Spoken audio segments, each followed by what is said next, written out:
whoa. Nope, not today. I don't have time for you. Go on and get out of here, walnut brain. Hasn't anyone ever told you don't bring a knife to a gunfight? Unbelievable.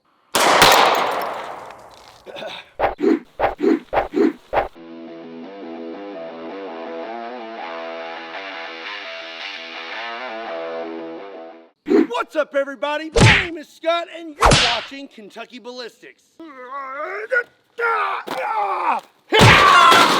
And today, I have a very unique knife to show you. This is the PKP Incorporated knife pistol. So back in the 1980s, somebody was tired of carrying a knife and a pistol and decided to combine the two. The end result was the PAL knife pistol. This thing is 11 inches overall and has a 1.5 inch barrel over the top of the blade. On the top of the knife is your hammer, and down below is your trigger. To load this thing, you pull the hammer back just slightly, push this lever, it opens up, and you load in your .38 Special. After that, you just close it up, cock your hammer back all the way, and you are ready to fire. This particular PAL knife pistol has never been fired. I am very excited to be the first one to pull the trigger on it, so let's go get set up and get started. Okay, first, I just want to see if this thing will function and if I can hit anything. Throw a .38 Special in there. This is awkward. Okay.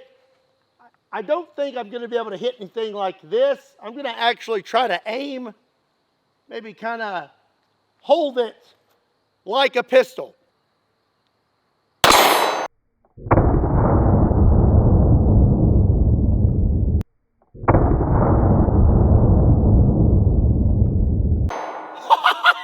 I can't believe I hit that. Well, great success. We had a hit right there. I hit a little bit to the left, but I'm going to call that a win. I believe I hit him right in his wing. Oh no! Oh no! You know, you hate to see that. It was in its prime. I'm sorry, little guy. It's for your own good.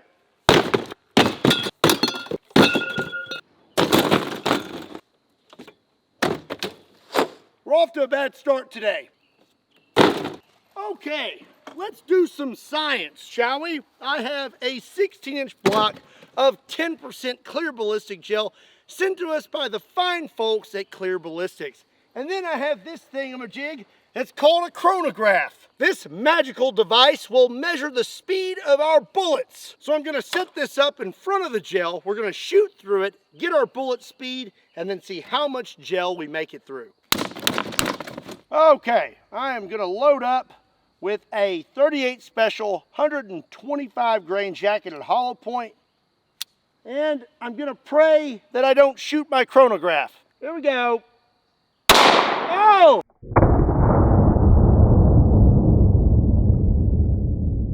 Got an error, I'm a little too close, but we do have quite a bit of penetration. This is a 16-inch block. I would say it made it through more than half.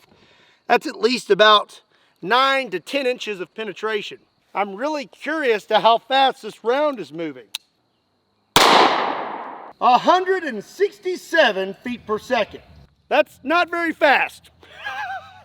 But what do you expect out of a 1.5 inch barrel? Well, we know what kind of penetration we're getting out of this. Now let's see how sharp this blade is. Hi-ya!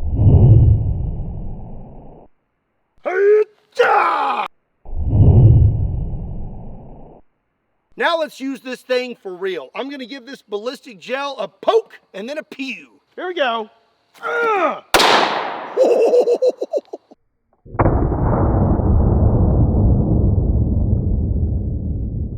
I felt the muzzle blast on my hand. So up close, that looks like that's pretty effective. Almost the same amount of penetration. Now I want to stick it in there just a little bit deeper. Let's turn this around. Gonna stab it in there real good and deep. See, right there's good. Here we go. Ooh!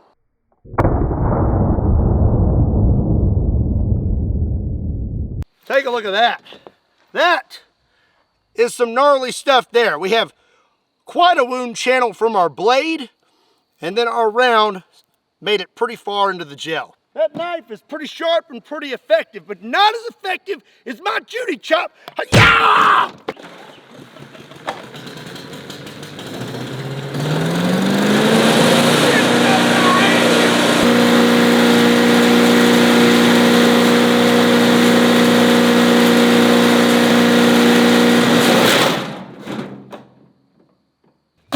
If you'd like to send your thoughts and prayers to the Chip-O-Matic 5000, you can do that by hitting the subscribe button. And if you want to help me get it fixed, be sure and check out my new shirts. There's a link in the description down below.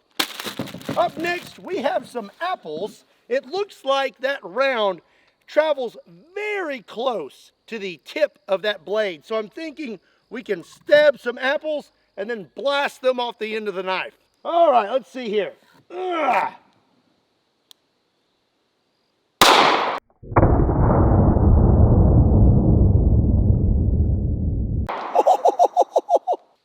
Try again. Let's see here. Get a little lower on the apple. Ah, yes. Perfect.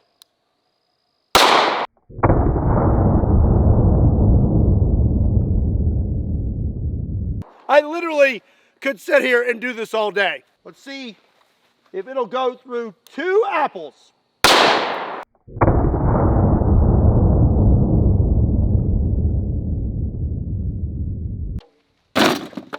If I wasn't already sticky enough, now we're gonna shoot some 2 liters of Dr. Thunder. Ah!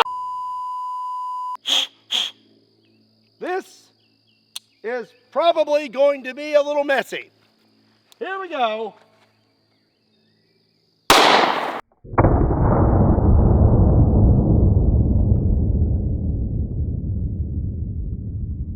Oh, I got it on the camera again. Okay, let's get back to the stabbing, shall we? I've got some pineapples here.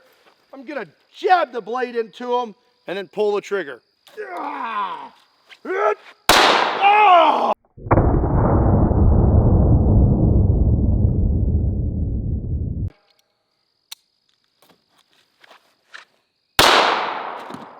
You just got jammed.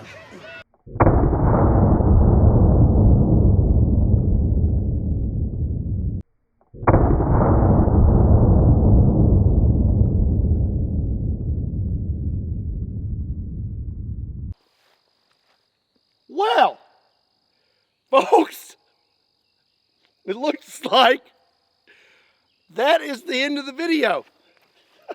What the heck? It broke! Looks like that piece of metal right there snapped. The almighty 38 Special, I guess, was just producing a little too much recoil for the old knife gun.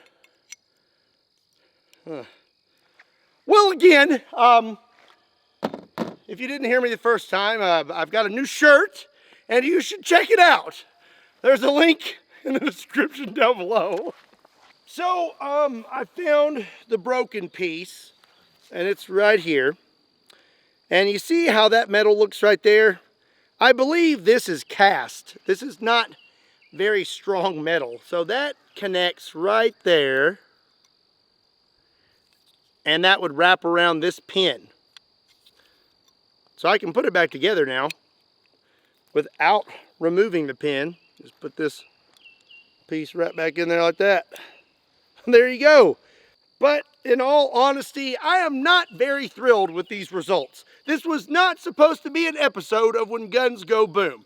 But at the end of the day, that is why we test these things out on Kentucky Ballistics, because we need to know, is it legit or a gimmick? There is some good news. The Chip-O-Matic 5000 is working again. And I still have quite a few things that I was gonna shoot in today's video.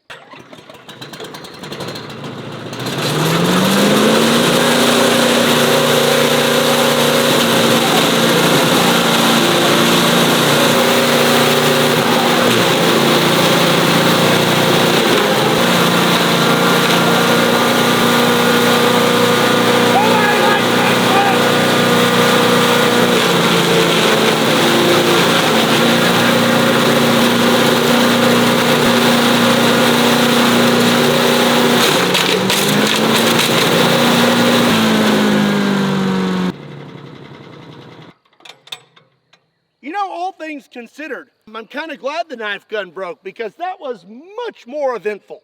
I'm not glad the knife gun broke. I'm sad. Well, I would really like to know what you thought about the knife pistol. Let me know in the comment section down below. If you enjoyed today's video, which I hope you did, do me a favor and give it a like. And if you're not subscribed to Kentucky Ballistics, do yourself a favor and hit that subscribe button. Also, be sure and check me out on Kentucky Customs, Kentucky Ballistics Shorts, Patreon, Facebook, Instagram, and Twitter. Links to all those can be found in the description down below, along with a link to KentuckyBallistics.com, just in case you want to pick up a shirt. And as always, my name is Scott. Thank you so much for watching Kentucky Ballistics. See you next time.